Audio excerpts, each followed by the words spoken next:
Ratto, ratto, che il tempo non si perda per poco amor, gridavan gli altri appresso, che studio di ben far grazia rinverda.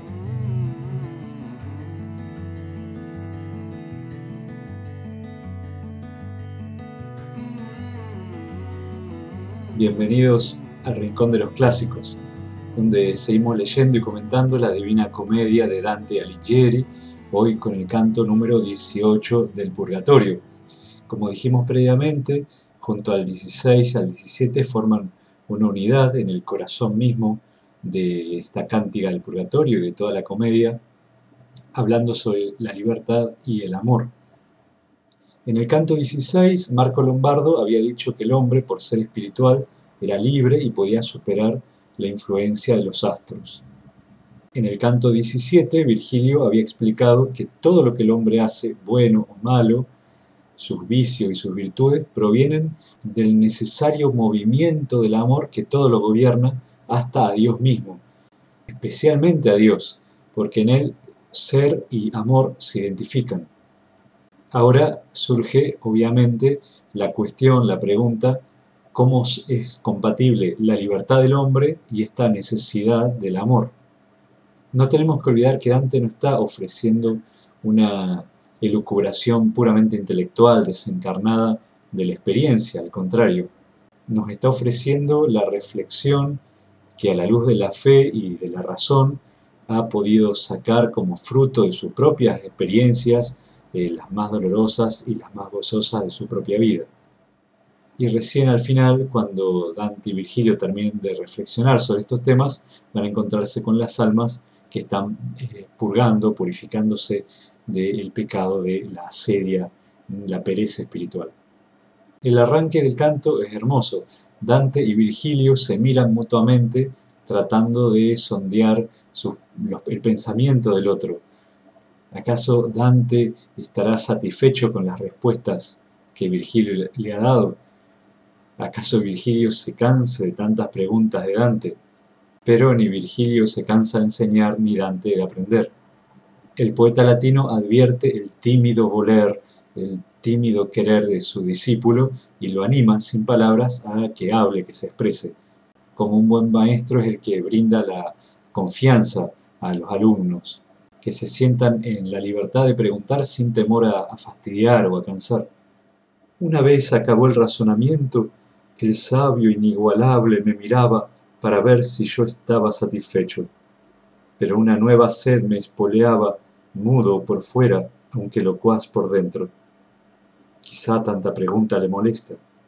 Y así el padre veraz, dándose cuenta del tímido deseo retenido, hablando me animó a que me expresara. Yo le dije, maestro, veo tanto con la luz que me aportas que comprendo cuanto tu pensamiento pesa y tasa. Por eso te suplico, dulce Padre, que me hables de ese amor al que reduces las obras buenas y las obras malas. La expresión veo tanto con la luz que me aportas, el mi obedecer se aviva sin el tu volumen, mi ver se aviva en tu luz. El conocer más despierta más el deseo y la capacidad de conocer. Virgilio ha hablado mucho sobre el amor en el canto anterior, pero ¿qué es el amor? ¿Cuál es la naturaleza de esta fuerza que gobierna el universo? Es en el fondo la pregunta o el tema de toda la poesía del siglo XIII y de alguna manera de toda la poesía hasta nuestros días. Tú pon en mí, me dijo, el ojo agudo de la mente y verás de sobra claro que es error que los ciegos nos orienten. Hay falsos maestros en el mundo y, como dijo Jesús, son ciegos que guían a ciegos y todos caerán en el pozo del error. El alma que al amor se ve inclinada persigue toda cosa placentera una vez que un estímulo la mueve. El alma tiene en sí esta dinámica que llamamos amor, se mueve hacia lo que la hace feliz. El amor no es un simple sentimiento, es la ley en la que existe el alma. El alma ha sido creada para amar. Primero se percibe lo real, que como imagen llena nuestra mente, y así es como reacciona nuestra alma. y si el alma se vuelca en el objeto, es por amor, por cosa natural, que gracias al placer en ella prende. Literalmente dice vostra apprensiva da esser verace, trace intenzione. Vuestra capacidad aprensiva, la capacidad de percibir el ser, capta intencionalmente la imagen de su objeto. La percepción le brinda al hombre la imagen de los seres que lo rodean, y el deseo lo hace tender hacia aquellos en los que encuentra placer. Quel piegare è amor. Aquella entrega, esa inclinación es el amor, o por lo menos la primera etapa del amor, según la descripción que encontramos en Santo Tomás, que aquí Dante está siguiendo clarísimamente.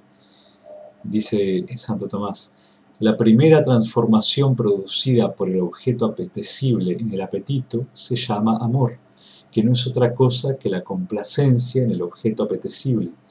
Y de esta complacencia se sigue un movimiento, motus, hacia el objeto apetecible, que es el deseo, desiderium.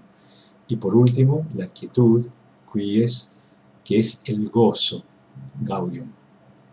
Lo que aquí Dante llama piegare es la complacencia de la que habla Santo Tomás. Le seguirán el movimiento del deseo y el descanso en el gozo. Notemos que Dante tiene una psicología realista. Primero conocemos las cosas, luego las deseamos. La aprensiva, que es mencionada aquí, es la capacidad que tenemos de entrar en contacto con lo real, con el ser de las cosas.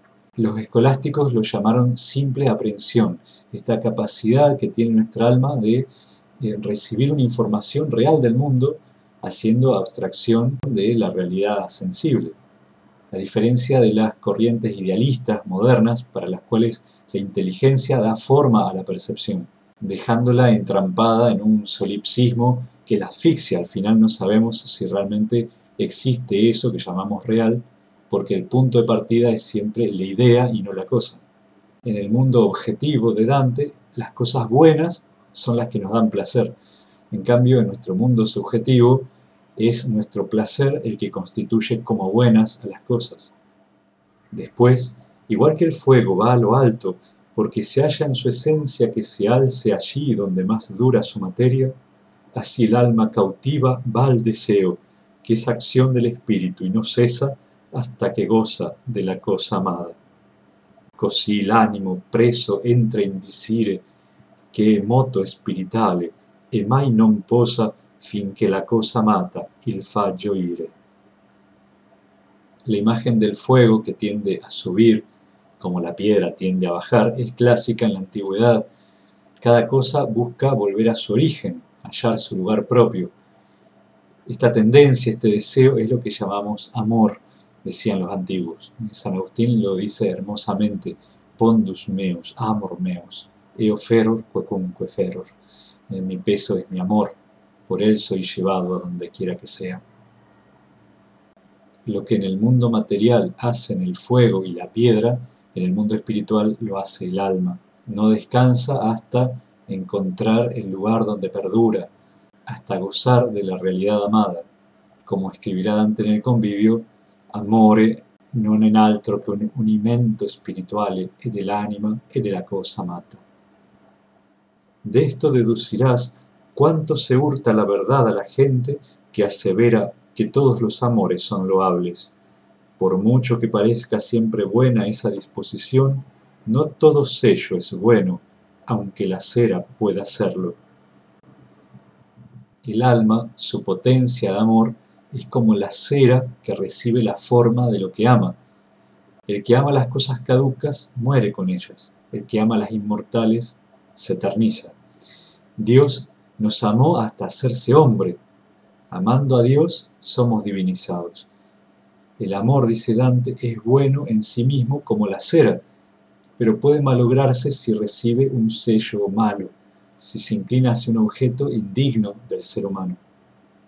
Tu discurso y mi mente que lo sigue, repuse yo, me aclaran qué es amor, pero al final me preñan nuevas dudas, pues si el amor nos viene de lo externo y el alma no se mueve de otro modo, que ande recta o torcida no es su mérito. Volvemos hacia el tema del libre albedrío. Si el amor es un dinamismo que nos atrae con una especie de fuerza de necesidad, como la gravedad, ya que nadie puede estar sin amar, ¿dónde queda entonces la libertad, el libre albedrío? Y él contestó: yo solo puedo hablarte de lo que es demostrable, para el resto, que es asunto de fe, aguarda a Beatriz. Virgilio le advierte que él solo puede darle una respuesta limitada, la respuesta de la razón. En cambio, Beatriz, que va a hablar en nombre de la fe, podemos decir así, le va a dar una respuesta que no niega la de la razón, pero la supera. La razón alcanza a reconocer la libertad moral del ser humano, pero ¿cuál es el origen de esta libertad? ¿O cómo es posible esta libertad en medio de un universo gobernado por leyes necesarias? Solo la fe podrá responderlo. Algunos comentaristas piensan en Virgilio y en Beatriz como simples alegorías, ¿no?, de la razón y de la fe. Pero como se puede deducir de una lectura completa del poema, vemos que son mucho más, son personas vivas, complejas, reales, donde Virgilio, no alcanzó el don de la fe, pero sí el de una razón poética, una razón especialmente iluminada, y la otra, Beatriz, era una cristiana que había recibido la fe bautismal y la había sostenido con su vida, una vida piadosa que había a su vez iluminado en la existencia de Dante desde tan pequeño. Los que nos acompañan en el camino de la vida no son entes o ideas abstractas, son personas concretas, amigos, los que están vivos junto a nosotros e incluso los santos, poetas, filósofos que leemos y que nos siguen hablando de alguna manera desde sus libros. La forma sustancial, independiente de la materia, pero unida a ella, tiene una facultad que es sólo suya, la cual, si no se actúa, no se aprecia, y sólo la demuestran sus efectos, como la planta es planta en su verdura. Así, de dónde venga vuestra idea de los principios básicos, se ignora, y el tender a las cosas primordiales, todo eso lo tenéis como la abeja hacer la miel, y este primer deseo no merece alabanza o vituperio. Habla aquí de lo innato en nosotros. La forma sustancial, se está refiriendo al alma, evidentemente, unida a la materia, forma el hombre concreto. Dice después que conocemos al alma por sus efectos, como por las hojas verdes, por la verdura, dice la traducción, conocemos la vida de las plantas. Así vemos que el hombre habla, razona, decide, y por lo tanto deducimos que tiene un alma, un principio vital inteligente y libre. Pero ignoramos, dice, cómo ocurre en nosotros el conocimiento de los primeros principios, es decir, aquellos puntos de partida que nos permiten razonar lógicamente, por ejemplo, el principio de identidad o el de no contradicción. Tampoco sabemos cómo ocurren en nosotros las primeras inclinaciones de la voluntad. Son cosas innatas, dice, como el instinto que lleva a las abejas a elaborar la miel. En sí mismas, estas cosas están más allá y antes de todo asentimiento moral. Y por lo mismo es evidente que estas capacidades de entender y elegir no nos las hemos dado a nosotros mismos. La razón ignora de dónde provienen. Es un punto límite de la filosofía, como lo advierte Virgilio. Solo Beatriz, a la luz de la fe, podrá responder. En todo caso, Dante insiste en la tendencia natural del hombre a hacer el bien, como dice Santo Tomás. La voluntad humana tiende por su naturaleza al bien. Y para que a todos se conformen, innata es la virtud que os aconseja, y guarda los umbrales del arbitrio. En ella está el principio del que emanan vuestros merecimientos, ya que ella de suyo cierne el buen y el mal amor. La gente de razón fundamentada reconoció esta libertad innata y extrajo la moral de los humanos. Es decir, que a diferencia de los animales, tenemos una conciencia que guarda los umbrales del arbitrio. Y tenemos también el libre albedrío que nos permite aceptar o rechazar los bienes que se nos presentan. la virtud que concilia, la virtud que aconseja. Es el concilium del que habla Santo Tomás, tomando un concepto de Aristóteles. Dante en la Monarquía lo describe como libero judicio, y por esto digo que el juicio es término medio entre la aprehensión y el desear. En efecto, primero una cosa es percibida, luego es juzgada como buena o mala. Finalmente, el que la juzga la busca o la rehúye. Si el juicio determina en todo el apetito sin ser impedido de ningún modo, entonces es libre. En fin, en esta conducción del alma no hay imperio de la necesidad o el destino, como ya se explicó en el canto 16, y por lo tanto entramos en el campo de las acciones justas o injustas, meritorias o culpables. Entramos en el orden de la justicia que puede premiar o castigar. En el fondo Dante se está oponiendo a las palabras de Francesca, allá en el infierno, que decían que el objeto del amor se nos impone, que no podemos escapar de ninguna manera de él. Amor que a nulo amato amar perdona. Es la idea del amor que nos legan los antiguos, el eros invencible en la guerra de los griegos, o el omnia vincit amor de Ovidio. El amor como fuerza irracional, indomable, propia de la parte sensible o animal del alma y no de la inteligencia. A esta idea Dante ahora le contrapone la visión cristiana del amor. Como toda pasión humana está sujeta al libre albedrío y será bueno o malo según esté inspirado o no por el verdadero bien para el que fue creado.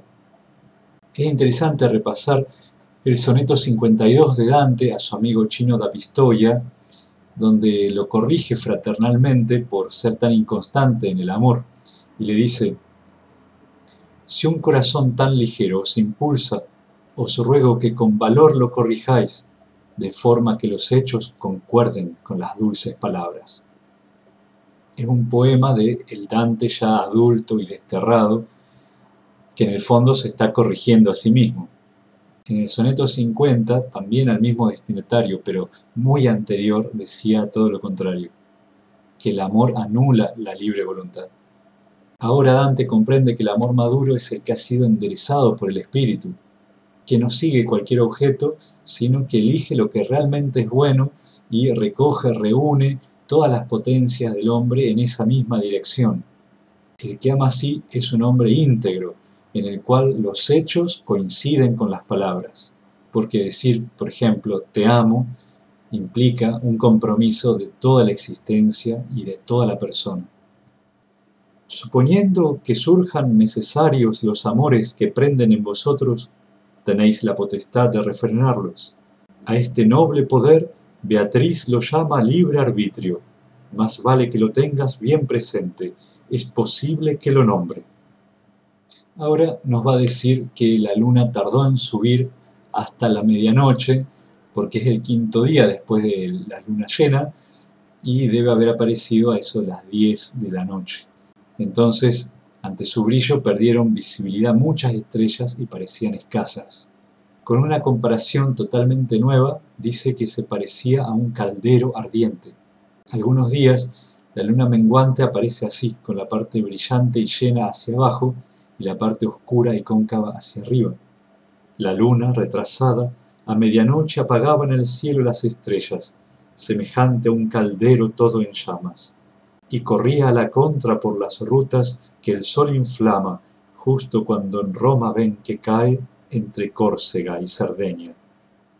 La referencia a la luna, el planeta más lento, que a su vez esta noche se ha retrasado, es conveniente recordatorio de la pereza, que es la que se va a purgar en esta cornisa. Y la luna, dice, corría a la contra, literalmente correa contra el cielo, y corría contra el cielo, es decir, de este a oeste, en dirección contraria al movimiento aparente del cielo. De este modo seguía el mismo camino que hace el Sol cuando se pone entre Córcega y Cerdeña, según lo ven desde Roma. Esto sucede a fines de noviembre, cuando el Sol está en Sagitario. Dante dice que la Luna ya está en esta constelación del zodíaco para indicarnos los días que han pasado desde el comienzo del viaje. La luna llena estaba en Libra, signo opuesto a Aries, en el que se encuentra el Sol después de 5 días. Y dado que la luna se mueve unos 13 grados por día, por lo que se ha alejado unos 65 grados hacia el este, está a 2 constelaciones de distancia. Cada constelación del zodíaco ocupa 30 grados, y al este de Libra está Escorpio y luego Sagitario. Y la sombra gentil que ha dado fama a Piétola entre toda villa en Mantua, se había descargado ya mi fardo, de manera que yo, que ya tenía una respuesta clara a mis preguntas, ahora divagaba somnoliento. Y la sombra gentil se refiere obviamente a Virgilio, que ha dado fama a Piétola, que es el nombre antiguo de Andes, el pueblo del nacimiento de Virgilio, le ha dado a este lugar más fama que a toda otra villa en Mantua.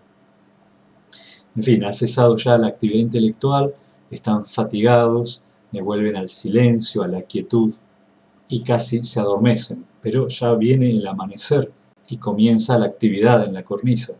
En lo que queda del canto, las palabras, el ritmo, las acciones se van a suceder con una urgencia apremiante.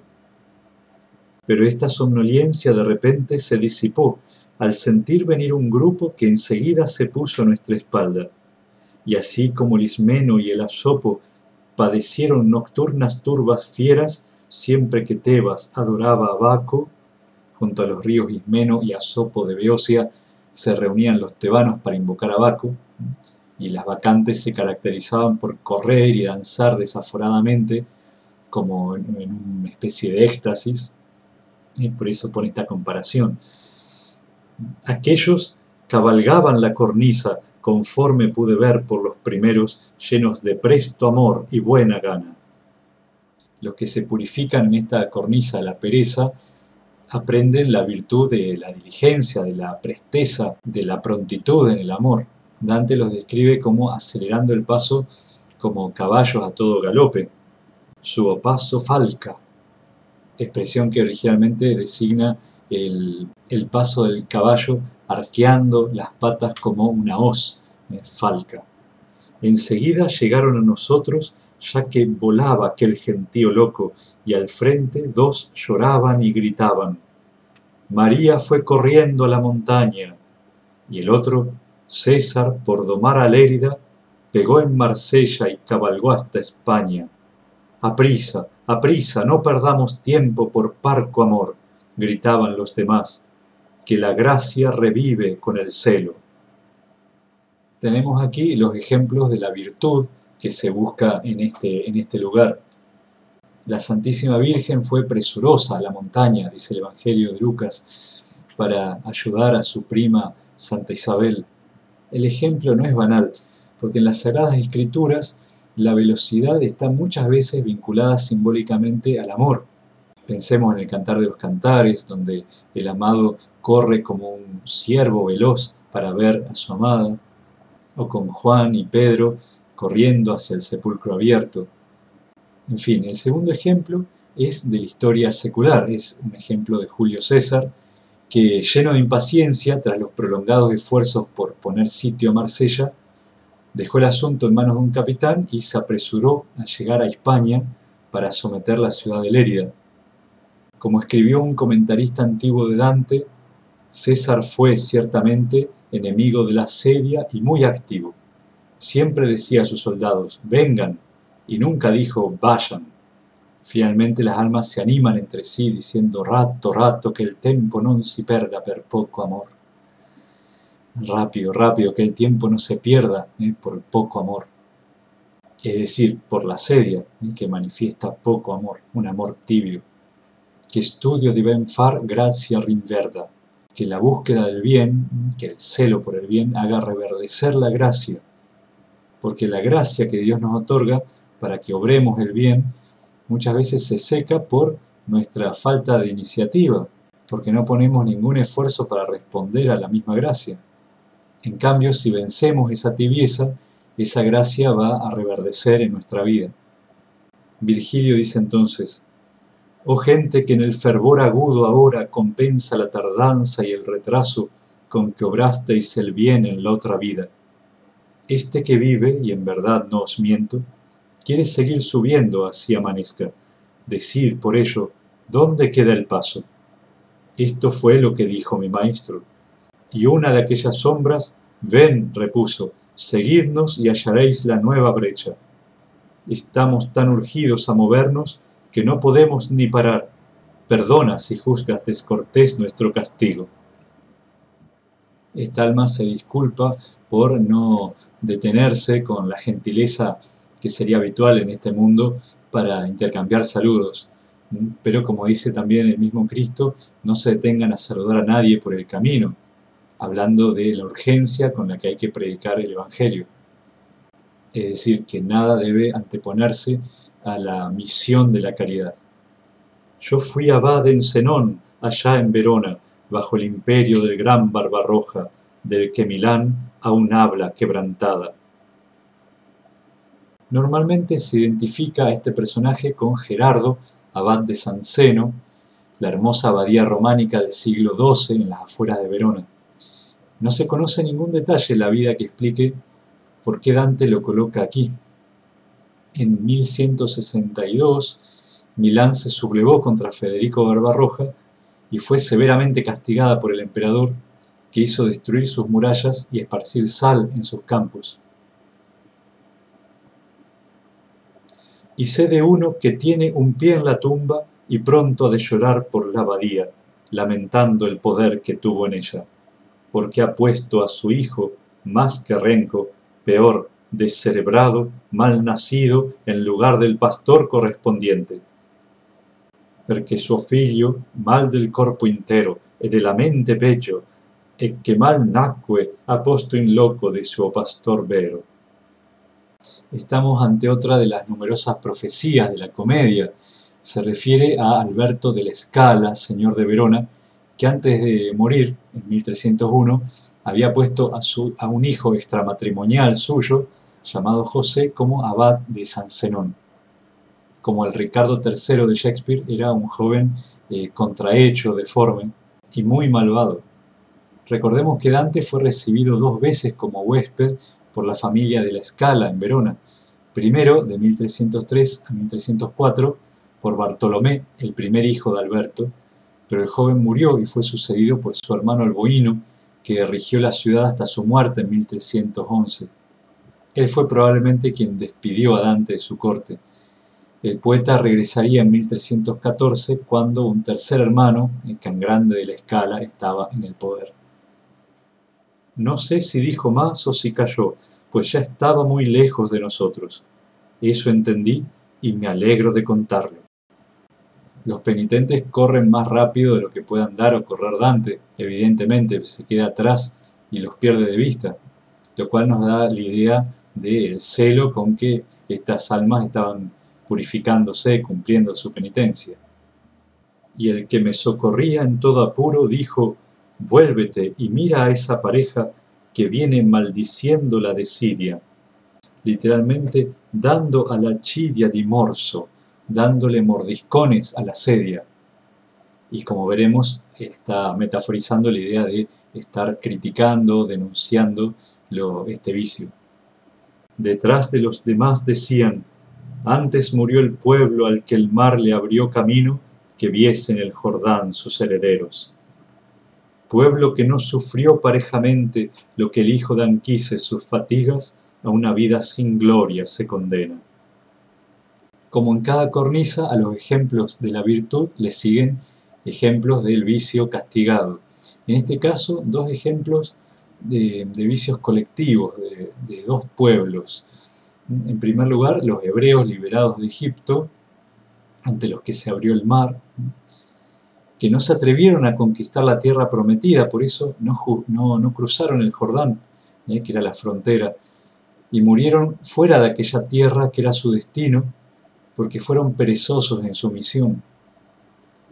Dante pudo estar pensando también en las cruzadas, en la reconquista de la Tierra Santa, a las que muchos se resistían por pereza, por asidia. Y hoy podríamos pensar en todas las causas justas pero arduas, en todas las batallas que deberíamos dar pero no damos, y que siempre posponemos por el esfuerzo que implican. El segundo ejemplo es parecido. Muchos troyanos que seguían a Eneas, el hijo de Anquises, como aparece aquí mencionado, lo seguían hacia su propia tierra prometida, hacia el Lacio italiano, donde iban a fundar la civilización romana. Muchos de ellos decidieron abandonar esta misión sagrada y a su jefe y quedarse en Sicilia. A esto fueron incitados por la diosa Iris, disfrazada de matrona, que sublevó a las demás para que incendiaran los barcos. Eneas alcanzó a salvar 4 navíos y permitió que los que lo quisieran, los que lo desearan, permanecieran en la isla. De alguna manera están en paralelo los ejemplos de las virtudes y los vicios. María y el pueblo de Israel serían una imagen de la iglesia y el orden espiritual que Dios ha fundado para que el ser humano pueda alcanzar su fin sobrenatural, y Julio César y los troyanos, imagen del imperio y del orden temporal que Dios ha creado para que el hombre alcance su fin natural. La ardiente diligencia de la Virgen María y de Julio César contrasta con la tibieza de los dos pueblos. Y cuando aquellas sombras ya quedaron bien lejos de nosotros, invisibles, me vino a la cabeza un pensamiento del cual nacieron otros diferentes. Y tantos saltos di entre todos ellos que mis ojos se fueron entornando y troqué las ideas por el sueño.